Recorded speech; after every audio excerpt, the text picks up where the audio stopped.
Hi friends, నేను మీ వినోద్. మీరు చూస్తున్నారు క్రియేటర్స్ నేస్తం యూట్యూబ్ ఛానల్. మన ఛానల్లో యూట్యూబ్ రిలేటెడ్ వీడియోస్ అప్లోడ్ చేయడం అయితే జరుగుతుంది. ఫ్రెండ్స్, యూట్యూబ్ నుండి 5 అప్డేట్ అయితే వచ్చినాయి. అవి ఏమిటి అనేది ఈ వీడియోలో అయితే డీటెయిల్గా అయితే ఎక్స్ప్లెయిన్ చేస్తాను. మన ఛానల్ కనుక ఫస్ట్ టైం చూస్తున్నట్లయితే సబ్స్క్రైబ్ చేసుకొని పక్కన ఉన్న బెల్ యాక్టివేట్ చేసుకోవడం ద్వారా నేను పెట్టే ప్రతి వీడియో మీకు నోటిఫికేషన్ అనేది వచ్చేస్తుంది. ఇంకా లేట్ చేయకుండా వీడియో అయితే స్టార్ట్ చేసేద్దాం. ఫ్రెండ్స్, ఈ వీడియో స్టార్ట్ చేసే ముందు ఈ వీడియోకి ఒక లైక్ చేయండి. మీరు లైక్ చేయడం వల్ల ఈ వీడియో ఒక 10 మంది క్రియేటర్స్కి అయితే రీచ్ అవుతుంది. యూట్యూబ్ నుండి వచ్చిన అప్డేట్లో మొదటి అప్డేట్ వచ్చేసి యూట్యూబ్లో వీడియోస్ అప్లోడ్ చేస్తారు కదా, దాన్ని 6 అవర్స్ తర్వాత అయితే ఎడిట్ చేసుకోవడానికి ఆప్షన్ అయితే ఉండదన్నమాట. ఇప్పుడు 6 అవర్స్ తర్వాత కూడా మీరు యూట్యూబ్లో వీడియోస్ అప్లోడ్ చేసిన దాన్ని ఎడిట్ కూడా చేసుకోవచ్చు. ఈ అప్డేట్ వచ్చేసి ఎక్కువగా యూజ్ అయ్యేది లైవ్ స్ట్రీమ్ ఎవరైతే చేస్తున్నారో వాళ్ళకు బాగా యూజ్ అవుతుంది. ఎందుకంటే స్టార్టింగ్ ఒక 10-15 సెకండ్స్ కానీ ఏం మాట్లాడరు కదా, మన లైవ్ స్ట్రీమ్ని లైక్ చేయండి అని ఎక్కువగా డిస్కస్ అయితే చేస్తుంటారు. అలాగే టాపిక్లో అయితే ఎంటర్ కారు అనమాట. అలాంటి ఎక్స్ట్రా పార్ట్స్ ఉండేటివి స్ట్రీమ్ అయిపోయిన తర్వాత వాటిని కట్ చేసినట్లయితే ఆఫ్టర్ లైవ్ స్ట్రీమ్ తర్వాత మీరు ఎవరైతే ఆడియన్స్ చూస్తారో వాళ్ళు ఎంగేజ్మెంట్గా మంచిగా ఉంటారు. అలాగే ఆఫ్టర్ లైవ్ స్ట్రీమ్ తర్వాత వ్యూస్ వాచ్ టైం కూడా కౌంట్ అవుతుందని యూట్యూబ్ టీమ్ అయితే చెప్తుంది. నెక్స్ట్ సెకండ్ అప్డేట్ వచ్చేసి ఎవరైతే షార్ట్ క్రియేటర్స్ ఉన్నారో వాళ్ళకి ఈ అప్డేట్ అనమాట.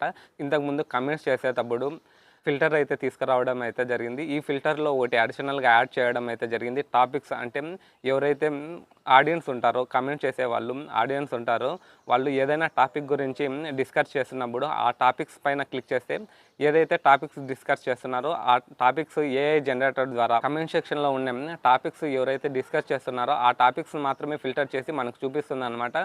దీని ద్వారా మీకు ఏమి ఉపయోగం అయితే, ఫర్ ఎగ్జాంపుల్ ఏదైనా టాపిక్ గురించి పలానా వీడియోస్ చేయమని డిస్కస్ చేస్తున్నారు అనుకోండి, లేదా ఎంటర్టైన్మెంట్ వీడియోస్ కానీ, వ్లాగ్స్ వీడియోస్ కానీ, లేదా ఫన్నీ వీడియోస్ మీద ఎక్కువ కమెంట్స్ వచ్చినాయి అనుకోండి, ఆ ఫిల్టర్స్లో మీకు కనబడుతుంది అనమాట. ఇలాంటి టాపిక్స్ మీ ఆడియన్స్ కోరుకుంటున్నారు, ఆ టాపిక్స్ మీద షార్ట్ వీడియోస్ చేస్తున్నట్లయితే మీకు మంచిగా వ్యూస్ అయితే వస్తాయి. నెక్స్ట్ అప్డేట్ వచ్చేసి యూట్యూబ్ స్టూడియో యాప్లో అప్డేట్ అండి. యూట్యూబ్ స్టూడియో యాప్లో వచ్చేసి వీడియో క్వాలిటీ అయితే మీకు చూపించడం అయితే జరుగుతుంది. మీరు ఎవరైతే కంటెంట్ క్రియేటర్ అయితే ఉన్నారో వాళ్ళు ఏ వీడియో క్వాలిటీలతో మీరు షూట్ చేస్తున్నారు అనేది వీడియో క్వాలిటీ అయితే చూపిస్తుంది అనమాట. ఫర్ ఎగ్జాంపుల్ మీకు స్క్రీన్ పైన చూపిస్తాను చూడండి. ఎవరైతే తక్కువ క్వాలిటీలో వీడియో షూట్ చేసి అప్లోడ్ చేస్తున్నారో వాళ్ళకు HD మాత్రమే చూపిస్తుంది. కొంచెం HD క్వాలిటీతో మీరు వీడియోస్ అప్లోడ్ చేస్తున్నారు అనుకోండి, HD plus HD video quality మందు అయితే కనబడతాయి అనమాట. అందరూ DSLR కెమెరాలతో షూట్ చేస్తున్నారు కదా, వాళ్ళకు 4K వీడియోస్ షూట్ చేస్తారు, 4Kలోనే వీడియోస్ ఎడిట్ చేస్తారు. అలాగే 4K వీడియో హై క్వాలిటీలతో వీడియోస్ అనేది అప్లోడ్ చేస్తుంటారు కదా, వాళ్ళకు SD, HD అండ్ 4K ఈ 3 ఆప్షన్స్ అయితే చూపిస్తాయన్నమాట. దీని ద్వారా మనకి ఏం ఉపయోగం అంటే, ఎవరైతే తక్కువ క్వాలిటీ SD క్వాలిటీతో వీడియో షూట్ చేస్తున్నారో వాళ్ళు కెమెరా సెట్టింగ్లో హై వీడియో క్వాలిటీతో సెట్ చేసుకొని షూట్ చేసుకొని అదే ఎడిట్ చేసుకొని హై క్వాలిటీతోనే అప్లోడ్ అయితే చేయండి. దీని ద్వారా మీకు మంచి వ్యూస్ వచ్చే అవకాశం అయితే ఉంది. నెక్స్ట్ అప్డేట్ వచ్చేసి మల్టిపుల్ కమెంట్స్ అయితే డిలీట్ చేయడానికి ఆప్షన్ అయితే వచ్చిందనమాట. ఇది ఓన్లీ క్రోమ్ బ్రౌజర్లో studio.youtube.comలో మాత్రమే ఈ ఆప్షన్ అయితే ఉంది. మల్టిపుల్ కమెంట్స్ అంటే బ్యాడ్ కమెంట్స్ ఒక 20 కమెంట్స్ వచ్చినాయి అనుకోండి, మీరు క్రోమ్ బ్రౌజర్లో వాటిని సెలెక్ట్ చేసుకొని డిలీట్ చేసుకోవచ్చు అనమాట.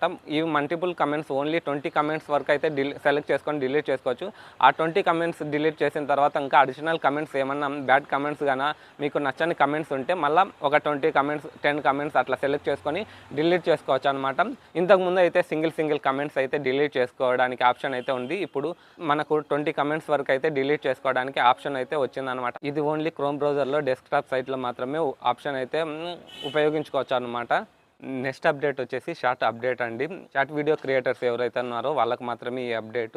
మనము షార్ట్ వీడియోస్ అప్లోడ్ చేసేటప్పుడు టైటిల్లో మనము రాస్తాం కదా, ఇప్పుడు టైటిల్ పూర్తిగా అయితే కనబడుతుందని చెప్తున్నారు. అంటే సింగిల్ లైన్లో ఎటువంటి #@ లేకపోతే సింగిల్ లైన్లో అయితే కనబడుతుంది.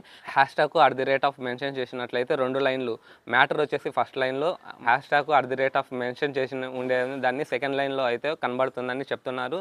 అంటే టైటిల్లో మొత్తం మీ వీడియోకి ఏ టైటిల్ పెడుతున్నారు మొత్తం టైటిల్ అయితే సింగిల్ లైన్లో కనబడుతుందని చెప్తున్నారు. ఫ్రెండ్స్, ఈ 5 అప్డేట్లో మీకు ఏది నచ్చిందో కింద కమెంట్ సెక్షన్లో కమెంట్ చేయండి. ఫ్రెండ్స్, ఈ వీడియో మీకు నచ్చినట్లయితే లైక్ చేయండి. అలాగే యూట్యూబ్ సంబంధించిన ప్రతి అప్డేట్ తెలుసుకోవాలనుకుంటే మన ఛానల్ని సబ్స్క్రైబ్ చేసుకొని పక్కనున్న బెల్ యాక్టివేట్ చేసుకోవడం ద్వారా నేను పెట్టే ప్రతి వీడియో మీకు నోటిఫికేషన్ అనేది వచ్చేస్తుంది. See in the next one.